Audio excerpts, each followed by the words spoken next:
বাম যুব সংগঠনের পূর্ব নির্ধারিত কর্মসূচি স্থগিত রেখে কাশ্মীরে মঙ্গলবার সন্ত্রাসবাদী হামলায় নিহতদের শ্রদ্ধা জানিয়ে কবিগুরু পার্কে কবিগুরুর মর্মর মূর্তির পাদদেশে এক শ্রদ্ধাঞ্জলি অনুষ্ঠান আয়োজন করা হয় এবং সেখানে মিলিত হয় বাম যুব নেতৃত্বরা।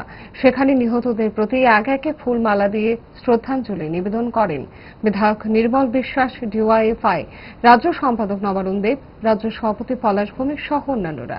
এরপর সন্ত্রাসবাদীদের বিরুদ্ধে কঠোর ব্যবস্থা গ্রহণ করার দাবিতে এক শোক মিছিল খোয়াই শহর পরিক্রমা করে। পরবর্তী সময়ে দুই যুব সংগঠনের এক প্রতিনিধি দল নেশার বিরুদ্ধে কর্মসংস্থানের দাবিতে খোয়াই জেলা শাসক অফিসে ডেপুটেশন প্রদান করে। এদিন কর্মসূচিকে কেন্দ্র করে শহরে ব্যাপক সংখ্যক নিরাপত্তা বাহিনী মোতায়েন করা হয়।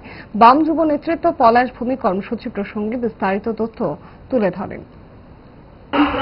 যুবকের কর্মসংস্থান, নেশার বিরুদ্ধে এবং রাজ্যে আইনের শাসন ফিরিয়ে আনতে এই দাবিতে জিএম চলো অভিযান কর্মসূচি আমরা হাতে নিয়েছি।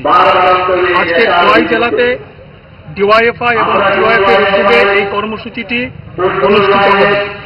কিন্তু গতকাল বিকাল আনুমানিক ৩টায় কাশ্মীরের পহেলগাঁওয়ে যে ভয়াবহ সন্ত্রাসবাদীদের হানা সংঘটিত হয়েছে, যাতে ২৮ জন নিরীহ পর্যটক খুন হয়েছে, এই ঘটনায় আমরা বিস্মিত এবং যারা খুন হয়েছেন তাদের স্মৃতির প্রতি শ্রদ্ধা জানিয়ে আমরা ডিওয়াইএফআই এবং টিওয়াইএফ আজকে জিএম চলো অভিযান এই কর্মসূচিটি আমরা শোক মিছিলে পরিণত করেছি। দোষ আপনার ফুড হ্যাবিটে নয়, ভেজালে। সেই মায়ের আমল থেকেই তারা 5 দশক ধরে গ্যাস, অম্বল ও পেটের সমস্যার একমাত্র সমাধান গ্যাস নল।